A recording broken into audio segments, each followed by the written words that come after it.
Hai, assalamualaikum warahmatullahi wabarakatuh. Jumpa lagi bersama Momon di sini dalam pengalaman mistis dan kisah nyata di channel Kembang Setaman. Terlebih dahulu ucapkan say hi untuk para penghuni gaib dimanapun kalian berada. Kisah kali ini datang dari akun penulis Dodi Maulana, atau kalian bisa langsung kunjungi Facebooknya dan jangan lupa follow akun penulis ya. Tapi sebelum kita lanjut, berikan dulu jempol kalian dengan cara like, komen, dan subscribe untuk menambah daya magis pada channel ini. Kisah kali ini berjudul Misteri Sajen di Tengah Hutan. Tanpa berlama-lama, mari kita tebar misteri. Kisah ini terjadi di suatu tempat di Pulau Jawa, yang dimana di daerah itu ada sebuah hutan dan di tengah-tengah hutan itu ada sebuah rumah, yang dimana di dalamnya ada satu makam yang sangat dikeramatkan. Kenapa? Karena beberapa orang seringkali menginap di sana, nggak tahu pada ngapain, dan banyak sesajen juga di sana. Dulu gue itu seneng banget mancing. Kalau ada info dari temen nih, di daerah mana ada tempat mancing yang seru, gue langsung gas ke tempatnya. Di daerah situ ada sungai banyak banget ikan, gue gas juga. Pokoknya lagi gencar-gencarnya lah. Suatu waktu, gue sama dua temen gue, si Atek dan si Bogel, sebut saja begitu, mancing di dekat irigasi buat persawahan itu. Soalnya menurut info dari orang-orang sekitar, juga ada banyak sekali ikan di sana. Ya ikan parai, ikan betok, sama belut mah adalah. Cuma kali ini gue bener-bener boncos banget. Malahan panas pantat gue nungguin. Sementara si Atek malah membawa bubu, bukan pancingan. Jadi dia yang paling santai. Nah, si Bogel karena kesal nggak kena-kena, mancingnya itu sampai ngoyor dong. Kebetulan alat pancingnya sama pakai joran kayak gue. Berlangsung lama banget itu gue sama teman-teman gue di sana. Tiba-tiba waktu itu kami disamperin bapak-bapak petani lah yang lagi kerja di sawah. Katanya di tengah hutan ada sebuah sungai yang ikannya banyak banget. Ikan lele aja katanya ada yang segede tangan orang dewasa. Dan banyak ikan cana monster juga katanya. Wah, jiwa bisnis gue bergejolak tuh dengernya. Wah, duit nih pikir gue. Karena gue kalau mancing itu pas dapat udah nggak gue bawa, tapi ikannya gue lepas lagi. Kalau sekarang sih istilahnya catch and release. Mancing itu kesenangan aja. Nah, kalau ikannya pada gede, beda cerita. Bisa gue jual terus dapat duit. WKWKWK. Nyan, segede iya Jang? Bener segede gini Jang? Ujar bapak-bapak petani itu sambil menunjukin tangannya. Kata Jang atau Ujang itu adalah panggilan orang Sunda untuk anak laki-laki remaja atau dewasa. Ah, ngawadul si bapak mah. Ah, bohong si bapak mah, ujar temen gue si Bogel. Hi, teu perjanten, pedah hati-hati wae soalna. Enu pernah mendakan ore siluman di dinya teh. Hi, nggak percayaan. Cuma hati-hati aja, soalnya ada yang pernah lihat ular siluman di sana tuh, ujarnya lagi. Siluman gimana? Tanya gue penasaran. Enya ore panjang hideng, di luhur huluna teh aya mahkota. Koneng, sorana kawas sapi digorok. Mun katimu atawa mireng sorana. Kade jauhan ulah disamberken. Iya, ular panjang hitam. Di atas kepalanya ada mahkota warna kuning. Suaranya mirip sapi disembeli. Kalau ketemu atau ngedenger suaranya, awas jauhin, jangan disamperin. Jelasnya, gue manggut-manggut paham. Celetuk si Atek bercanda. Atuh, jangan-jangan ikannya itu juga ikan siluman, Mang. Nembe mireng aing mah, da ikan siluman tek. Baru dengar aku ikan siluman, ujar si Bogel. Ye, nggak percayaan. Ada yang pernah bertemu secara tidak sengaja pas mau mancing ke sungai itu. Ularnya lagi melintas jalan setapak. Gede banget katanya. Dikira ularnya nggak bergerak. 10 menit baru kelihatan ekornya. Ungkap bapak petani yang mengaku masih merinding jika teringat cerita itu. Pernah juga sambungnya, kejadian terhadap warga yang menangkap ular sanca atau piton dengan ukuran normal. Warnanya itu kuning cerah dan bagus banget. Kuningnya itu bersinar banget. Namun yang terjadi, justru orang yang memelihara ular tersebut nggak kuat mengurusnya. Setelah dipelihara warga itu, beberapa hari kemudian warga tersebut kembali ke hutan sambil membawa ular itu. Katanya, saya mau lepasin aja ini ular lah. Tiap malam, saya selalu bermimpi. Ular itu bisa berbicara. Tolong kembalikan ke tempat saya berasal, begitu ngomongnya. Makanya dilepaskan kembali, ujar bapak petani pada kami. Menarik juga ya ceritanya, batinku. Gue makin dan makin penasaran buat mancing ke sungai yang di tengah hutan itu. Dan seminggu kemudian, gue disamper lagi nih sama si Bogel juga si Atek. Kali ini nambah satu orang lagi, yaitu si Momon. Mereka siap tuh dengan membawa alat pancing dan alat tradisional penangkap ikan, yaitu bubu. Siapa lagi kalau bukan si Atek yang membawa bubu? Gue bilang, kali ini mancingnya bukan buat senang-senang ya, tapi buat dijual agar dapat duit buat jajan tambahan. Semangat banget mereka kalau masalah duit. Pokoknya persiapan mancing kali ini betul-betul seserius itulah. Gue juga udah beli pelet sama cairannya, dan cacing juga gue udah nyari. Tinggal gas lah pokoknya. Di perjalanan menuju sungai itu, kami bertemu dua orang asing yang membawa tas ransel penuh. Satunya parubaya dan satunya lagi pemuda dewasa. Gue lihatin lagi secara sesama. Oh, ternyata itu manusia, bukan hantu. Soalnya mereka berdua itu duduk ngaso sambil ngudut. Fix 100% itu manusia. Karena gue belum pernah lihat setan ngudut. Dan mereka itu istirahat di jalan setapak di bawah jajaran pohon jati. Ya otomatis jalan itulah yang pasti kami lewati. Awalnya ya permisi-permisi lah, nunduk sambil bungkukin punggung, seraya menghormati orang yang lebih tua. Tapi tiba-tiba kami dipanggil oleh salah satu dari orang tersebut. Ya kami noleh dong. Dek, makam Buyut A apa masih jauh dari sini? Oh, ternyata yang nanya itu bapak-bapak. Oh, makam ya? Ya masih jauh pak, masih di tengah hutan, ujar si Bogel. Aduh Gusti, kalau bukan karena ini malas saya pak, ujar pemuda yang bersama bapak parubaya itu. Hus, jangan gitu, kalau kita nggak ngelakuin ini, kita nggak akan hidup. Timpal bapak-bapak parubaya. Obrolan apa sih nih orang berdua? Agak sini sih gue saat itu. Boleh saya minta tolong? Tolong anterin saya ke makam Buyut A. Saya takut nyasar lagi. Lanjutnya. Dan ternyata mereka berdua itu katanya muter-muter terus di sana. Ya semacam disasarin gitu. Mereka udah kasih tanda pakai puntung rokok. Namun ketika berhenti untuk istirahat, mereka malah berhenti di tempat tanda gundukan puntung rokok itu lagi. Boleh pak, ayo, ujar si Bogel dan si Momon. Gue sama si Atek bilang, gak bisa, kita mau mancing. Akhirnya di situ kami berempat berdebat antara bantu dua orang itu atau lanjut mancing. Dan sepakatlah bahwa kami bantu dulu dua orang tersebut. Di perjalanan itu gue rada gedek sebenarnya sama si Bogel dan si Momon Sarmon ini. Niatnya dua orang ini aja udah gak benar. Masa mereka berdua malah ngasih jalan buat orang ngelakuin hal yang begitu? Di perjalanan mereka ngobrol lah. Intinya di situ cuma gue doang yang diem dan gak berminat untuk ikut ngobrol. Kalau ditanya ya jawab, kalau gak ditanya ya diem. Cukup menghabiskan waktu dan tenaga ternyata masuk ke tengah hutan. Habis nganterin dua orang itu, kami langsung belok ke kiri ke arah sungai. Karena menurut info yang kami dapat, sungai itu gak jauh dari makam Uyut. Tinggal belok kiri dan ikutin saja jalan setapak. Sambil sesekali nengok kedua orang itu, mereka udah menghilang masuk ke sebuah rumah yang agak kumuh gitu. Dalam hati bilang, dalamnya ada apaan ya? Apa cuma makam keramat doang? Singkat cerita, kami sampai di pinggir sungai. Meskipun harus terabas ini itu dan agak ke bawah sedikit, karena banyak banget rumput liar yang tumbuh dengan baik di sana. Awalnya kami cukup takjub ya, karena air sungainya sangat jernih. Cuma lagi-lagi gue mikir, air jernih belum tentu bagus. Ciri-ciri air bagus itu kan salah satunya ada binatang yang minum di sungai itu, atau banyak ikannya. Itu pertanda air ini bagus dan bisa kita minum juga. Benar banyak ikannya nggak ya? Bening gini dan airnya tenang kayak nggak ada kehidupan. Ya udahlah. Tanpa pikir panjang kami mulai mempersiapkan barang bawaan kami. Kami mulai melakukan aktivitas kami mancing ikan. Dan si Atek yang bawa bubu masuk ke air ngoyor untuk menyimpan bubunya. Karena begal, gue tancapin aja joran gue ke tanah. Supaya gue bisa duduk santai sambil hening beberapa menit. Dan dibuyarkan dengan omongan si Bogel. Bray, aing benar-benar penasaran sama ular yang dibicarain sama bapak petani tempo hari, ujar Bogel yang lagi duduk di tanah gak beralas. Atau kita coba cari aja ular itu, Gel. Tambah si Momon penasaran. Gue sama si Atek masih dengerin aja tuh yang mereka bicarain. Boleh juga idenya, tapi bahaya gak ya? Iya kalau kita yang lihat ular itu duluan. Nah kalau ular itu duluan yang lihat kita gimana? Balas si Bogel. Ya kalian matilah. Jawab gue dengan santai menyambar perkataan si Bogel. Karena gue udah mulai kesal dari tadi ngomongin itu mulu. Tapi jujur gue cuma bercanda.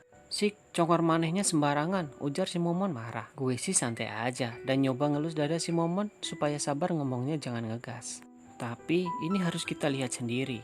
Gak bisa nih kayak gini. Ini bisa buat aing tambah penasaran sampai aing kawin, ujar si Bogel diselingi candaan.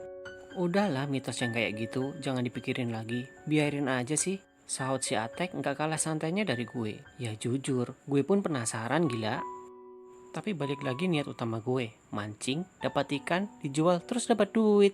Menyampingkan penasaran gue. Takut ya? Takut kan? Kalau kamu takut bilang aja dari sekarang Tek. Hahaha. Gak usah menghalang-halangi jiwa penasaran kami yang membara dan bergejolak.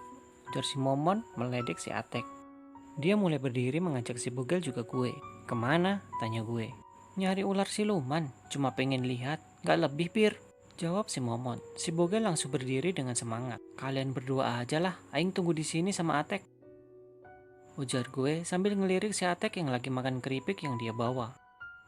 Si Pir, tuh seru ayeuna mah ya Gel. Si Pir, gak seru sekarang mah ya Gel.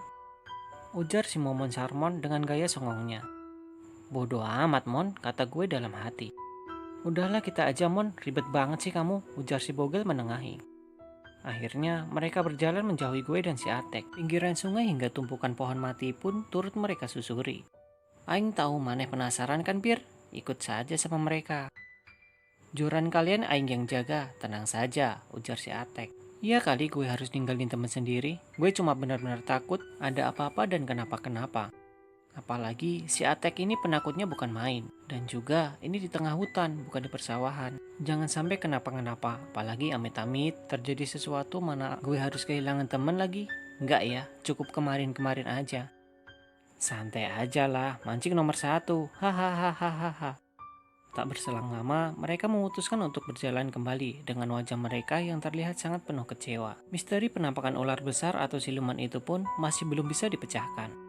Entah apa tujuan ular besar itu sesekali menampakkan diri, kemudian hilang begitu saja. Bikin penasaran orang saja. Sekembalinya mereka, gue ledekin tuh. Udah tahu mitos, masih aja dicari-cari. Udah nyarinya, dapat apa? Tanya gue sama mereka berdua. Zong men, dapat capek doang, ujar Bogel. Entah kenapa, si Momon ini baru datang, langsung bilang penasaran sama bubu yang dipasang si Atek. Dia ngoyor ke sungai buat ngelihat, katanya kayak ada ikan besar yang masuk. Gue ngelarang tuh saat itu. Karena takutnya ada ikan yang mau makan pelet gue jadi kabur. Air sungainya pun jadi keruh. Dasar si Momon Salmon, susah banget dibilangin tuh anak. Belum sampai meraih bubu si Atek, dia terdiam sambil sebelah kakinya menginjak-injak gitu, kayak mastiin sesuatu. Otomatis air jadi keruh. Gue kesal kan, gue lempar pelet yang udah gue bulet-buletin ke kepala si Momon. Dan kena, dia noleh, terus gue marah-marahin. Balik deh ke dia tuh, ikan aing kalabur kena goblok, balik lagi ke sini nggak? Ikan aku kabur nantinya goblok. Gue marah bukannya ditenangin, malah diketawain sama si Bogal dan si Atek. Si Momon tiba-tiba berhenti dan nunduk. Cicing, aing nginjek naonnya iya? Atuh kawas, diem, aku nginjek apa ya ini? Kok kayak si Momon terus mastiin apa yang dia injek dengan kakinya. Dan tiba-tiba langsung balik lagi ke pinggiran sungai di mana gue berdiri sambil berkaca pinggang. Gelo, aing nginjek lengan jelema. Gila, aku nginjek tangan manusia, ujarnya sambil terus-terusan bergidik ngeri. Jauh brus ya mah, ujar gue. Bahunya masih terus bergidik kengerian. Tangannya terus-menerus mengelus leher belakang beberapa kali. Sing demi aing mah daek begar. Sumpah aku gak bohong, kalau aku bohong, aku kaya, ujar si Momon serius. Si anjing aing ge daek begar mah tolol. Si anjing, aku juga mau lah kalau kaya, tolol, ujar si Bogel yang dari tadi memperhatikan. Si Atek langsung berdiri. Mon, bawa sekalian bubu aing Singkat cerita, kami boncos lagi nih, kami putuskan untuk pulang aja. Saat menaiki tanah yang agak tinggi, si Bogel menggerutu. Katanya banyak ikan gede, bukannya dapat ikan, malah dapat capek doang, dasar aki-aki. Gue sama si Atek cuma bisa ketawa, sedangkan si Momon, dia cuma diem aja. Hampir setengah jam lebih kami berjalan. Akhirnya kami bisa ngelihat rumah itu lagi. Kali ini ide gue nih. Karena ikan gak dapat, otomatis cuan juga hilang. Gue ajaklah temen gue 3 orang ini untuk masuk ke rumah itu. Semuanya setuju. Tapi awalnya si Atek nolak. Cuma gue di situ yakinin terus menerus kalau gak ada apa-apa dan coba untuk tenangin. Tenang, ada gue. Itu jurus gue. Gue sama yang lain muterin dulu itu rumah. Sampai di samping kanannya, gue melihat ada bekas sumur timba gitu. Gue sama 2 teman gue yang lain duduk nih di pinggiran sumur itu. Posisi gue duduk itu menghadap rumah itu. Dan si Atek duduk di tanah dengan lutut yang ditekuk. Ayo pulanglah, hawanya panas gini ujar si Atek. Oh ya, gue lupa sesuatu. Kami kan penasaran sama dalam rumah ini. Akhirnya kami berdiri dan berjalan ke area depan. Pas masuk ke dalam rumah itu, kami dikagetkan sama banyak sesajen di area makam itu. Yang pasti, makam itu diyakini masyarakat desa sebagai makam buyut atau dikeramatkan. Gue jadi ingat sama tradisi keluarga bapak gue, namanya itu sembahyang kubur. Tapi ini beda. Rumahnya ini ada ruangan ternyata. Ruang satunya itu pintunya ketutup dan gak bisa dibuka. Ruangan yang ketutup itu gue intip lewat bolongan itu. Itu kumuh kotor gitu. Kenapa gue bisa lihat? Karena ada cahaya-cahaya kecil di atas. Mungkin gentengnya rusak atau geser.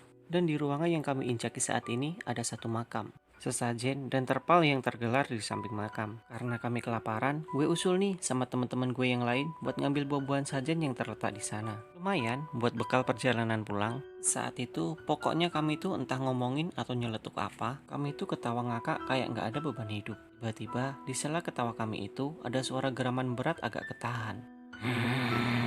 Berat banget suaranya, mirip geraman orang marah, dan itu bikin kami berempat berhenti ketawa lalu saling pandang. Kami langsung berdiri, si Atek udah mau jalan keluar. Tariklah bajunya supaya tetap diam di tempat. Entah kenapa, si Momon dan si Atek malah ngintip ke ruangan sebelah yang pintunya bolong itu. Astagfirullah, teriak mereka berdua. Gue sama Bogel kaget dong. Balik, mual benar iya mah aslina. Pulang, udah nggak benar seriusan. Wajah pucat pasi, si Atek mendorong-dorong gue supaya keluar. Nanti wai nanti, intina ayeuna orang kudu balik. Nanti aja nanti, intinya sekarang kita harus pulang. Timpal si Momon. Tak lama dari omongan si Momon, pintu bolong itu kayak ada yang nabrak keras banget dari dalam. Karena kaget, kami langsung lari keluar rumah itu sekencang-kencangnya. Kami baru sadar, ternyata rumah tua itu udah nggak kelihatan lagi oleh mata. Yang ada hanya jejeran pohon saat kami nengok. Karena capek lari-larian, juga persediaan air udah nggak ada, kami makan jeruk yang dibawa dari sesajen tadi di tengah hutan. Emang, apa tadi yang kalian lihat? Tanya gue penasaran sama apa yang mereka lihat berdua di balik pintu bolong itu. Aing nggak tahu ya, yang dilihat Aing sama yang dilihat si Atek apa sama atau tidak. Tapi yang Aing lihat itu ular berkepala manusia. Yang bikin ngerinya, lidahnya itu menjulur panjang. Ada banyak lendirnya juga. Terus, jelas si Momon. Namun kepotong sama si Atek. Sama, ini percaya apa enggaknya terserah. Lidahnya itu panjang mau nyamperin bolongan pintu. Kamu lihat nggak Mon? Si Momon juga mengangguk. Setelah rehat itu kami lanjut jalan. Di perjalanan itu lama-lama gue agak nyesal gimana gitu ya.